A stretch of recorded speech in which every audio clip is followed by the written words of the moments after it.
अलैकुम my dear learner and welcome back to my YouTube channel.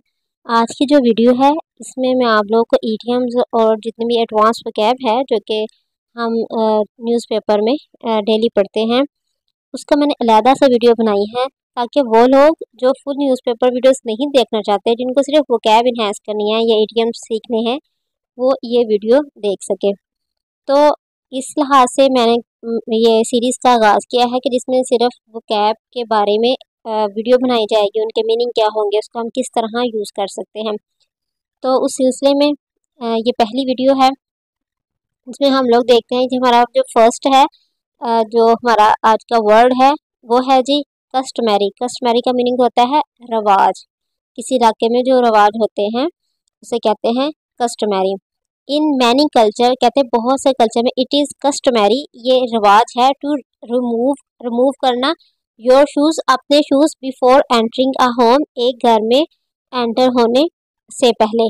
तो अगर customary कहीं वर्ड आ रहा है तो आप लोगों को पता है यहाँ अब तो आप लोगों को पता रिवाज है, तो अगर आपने उसे यूज़ करना है तो मैं आपको बता दें कि कस्टमरी लाजम है, किसी में रवायत है कि अगर दो प्लेयर जब टीम्स खेलती हैं तो भी कस्टम है, उसमें ये कस्टमरी है for both team to shake hand with each and other after the match.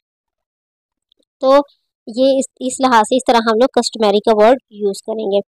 जो नेक्स्ट वर्ड है जी वो है इनकार्सिरेटेड। इनकार्सिरेटेड का मतलब होता है कैद करना।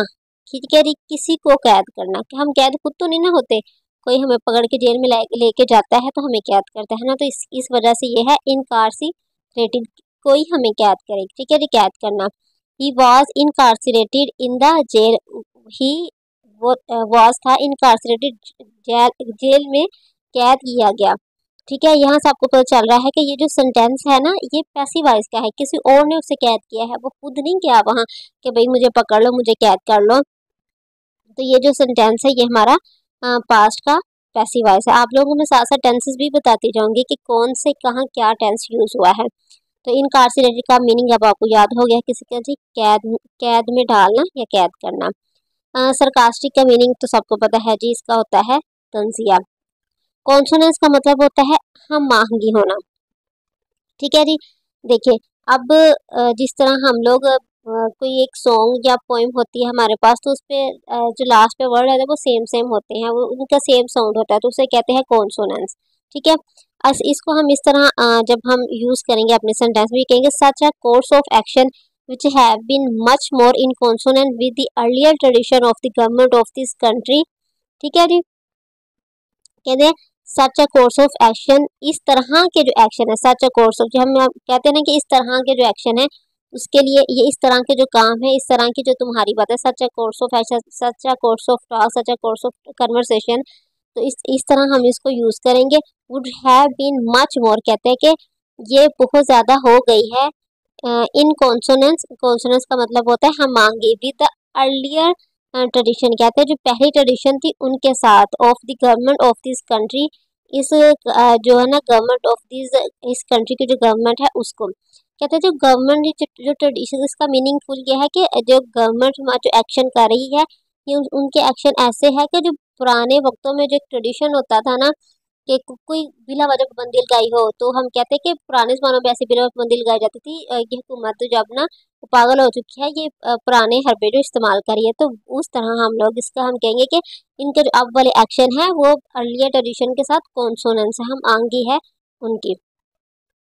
आगे देखें जी, शन। शन का मतलब होता है किसी चीज़ को बुरा जानना या एक्सपेल कर देना, किसी चीज़ से उस चीज़ को निकाल देना। Expel from a community or a group, किसी चीज़ को, एक ग्रुप या कम्युनिटी, किसी एक शख्स को निकालने के लिए, खास तौर पर किसी एक शख्स को निकालने के लिए हम लोग शन का वर्ड यूज़ करते हैं जी। अब ये देखें जी, एक और वर्ड है G stand of. Stand of का मतलब है दूर हो जाना। The stand of situation was making everyone anxious, कहते हैं कि ये जो स्टैंड ऑफ सिचुएशन थी ना, ऐसी सिचुएशन कि जिसमें हम लोग दूर हो रहे थे। ठीक है, वाज मेकिंग एवरीवन एंशियस, किसी को परेशान कर रही थी। सब्सिक्वेंटली का मतलब होता है एक के बाद दूसरा, जो एक जो तरीकाकार आएगा उसके लिए कि एक के बाद में दूसरा। He was injured in the accident and subsequently died, कहते हैं कि पहले उसका एक्सीडेंट हुआ और सब्सिक्वेंटली उसके बाद वो मर गया। दे मेट ऑन सेट, वो एक सेट पे मिले, फेल इन लव, उन्हें प्यार हो, एंड सब्सिक्वेंटली, और उसके बाद मैरिड, वो इन्होंने एक दूसरे से शादी कर ली। आई होप कि जो कुछ वर्ड्स वो कैब मैंने पढ़ी है, आपको जो समझाई है, इजीली आप लोगों को इसका मीनिंग समझ आ गया होगा। आप 2-3 दफ़ा इसको वीडियोस को देखें और आपको अभी ये 5 से जो 7 वर्ड्स हैं वो भी याद हो जाएंगे। ठीक है जी। आई होप कि आपके लिए ये वीडियो बेनिफिशियल हो। Please like and subscribe my channel. Thank you for watching.